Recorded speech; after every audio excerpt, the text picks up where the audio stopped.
What's up people? Je suis Andy Rebez. J'ai décidé de donner des cours d'informatique, de sécurité informatique et programmation à partir de janvier 2020. Donc aujourd'hui, je vais vous présenter un programme que nous allons utiliser dans notre cours pour pouvoir prendre des informations sur une personne, sur un utilisateur donné.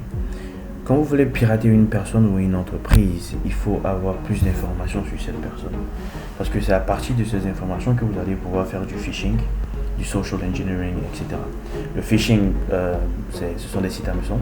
C'est-à-dire vous créez un site qui est identique, par exemple, à un site que la personne utilise fréquemment, mais derrière vous mettez des codes assez malveillants pour pouvoir récupérer ses mots de passe. Le social engineering, c'est le piratage de la personne. Parce que les personnes sont susceptibles de réagir à certains types de piratage. Par exemple, pour quelqu'un qui envoie des nudes, si vous envoyez un message pour dire que vous avez des photos de lui, de sa nudité, par exemple sur un site internet, vous envoyez un site internet qui va se connecter avec son mot de passe de Twitter, etc. Vous voyez un peu le film. Donc chaque personne a sa manière d'être piratée. Et avant de pirater une personne, il faut avoir plus d'informations sur cette personne. Voir quel type de site que cette personne fréquente, voir exactement quelles sont les activités que cette personne fait sur internet. Du coup, là, on a un outil qui est assez intéressant qui s'appelle Sherlock, qui permet de retrouver tous les comptes où le username d'une personne est. Donc si par exemple cette personne est inscrite sur Facebook, sur YouPorn, sur Twitter, etc., vous allez trouver tous ces comptes et vous pouvez partir analyser exactement ce que cette personne publie ou ce que cette personne fait sur ses réseaux sociaux ou bien sur ses sites internet. Alors nous allons utiliser un environnement qui s'appelle un operating system qui s'appelle Kali Linux. Kali Linux est très connu dans le monde de sécurité parce que Kali Linux a déjà les outils de piratage installés que vous pouvez utiliser. Bon, c'est ce qu'on va vraiment utiliser dans les cours en janvier. Mais là, Sherlock a un script en Python que nous devons télécharger à partir de GitHub. Nous devons cloner à partir de GitHub. Donc quand vous clonez Sherlock, il va venir sur votre bureau et vous allez pouvoir exécuter. Ici vous avez des informations pour pouvoir installer, etc. Et là vous avez comment vous pouvez utiliser Sherlock. Du coup, on va rentrer dans le vif du sujet. On vient dans notre terminal et nous savons que Sherlock est un programme en Python 3. Donc nous mettons l'interpréteur Python 3 d'abord et nous lançons Sherlock. Et là nous mettons le nom d'utilisateur que nous voulons pirater. Par exemple, pas pirater, que nous voulons prendre des informations sur. Donc on exécute. Vous allez voir que le programme va commencer à s'exécuter, lancer différents sites internet pour trouver les différents profils qui sont reliés à ces sites internet. J'espère que je ne suis pas inscrit sur YouPorn, sinon je ne vais pas du tout être critique. J'essaie de soigner un peu mes comptes sur internet, donc on verra bien. Donc là il a déjà trouvé quelques sites internet, GitHub, GitLab, etc.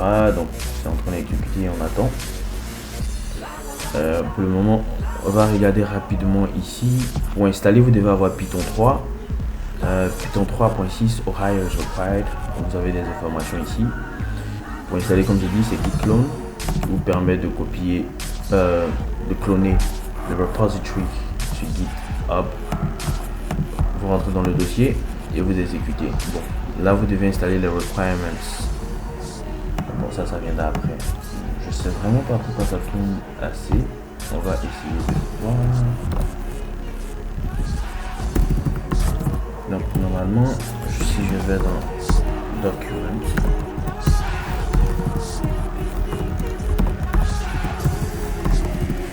Sherlock, oui, on a un résultat qui est sorti.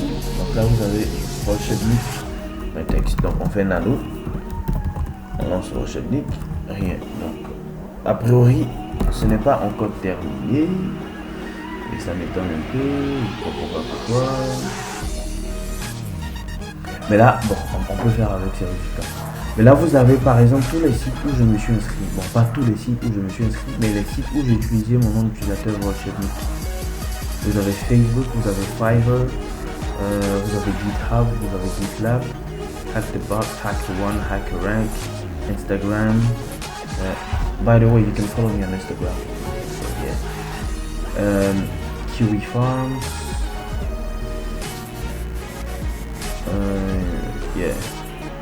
So I don't have something on Minecraft. Donc là, vous pouvez trouver tout le compte de ces personnes inscrites. Là, vous avez le Telegram. Là, vous avez Twitter. Je pense que Yandex. What is Yandex? Alors, ah, ok. Yandex.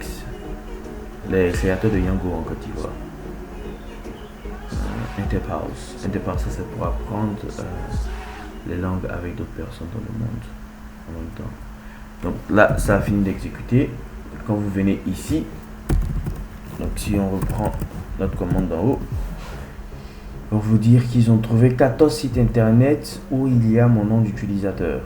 Donc à partir de ces 14 sites internet, vous pouvez déjà commencer à prendre des informations sur la personne que vous voulez pirater. Je tiens à préciser que je ne vous apprends pas à pirater les gens. Je vous donne la connaissance. Vous êtes libre de faire ce que vous voulez avec cette connaissance. Mais je ne suis pas responsable de vos actes.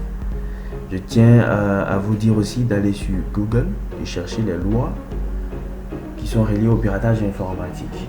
La MACA a besoin de plus de personnes. Sur ce, bye bye.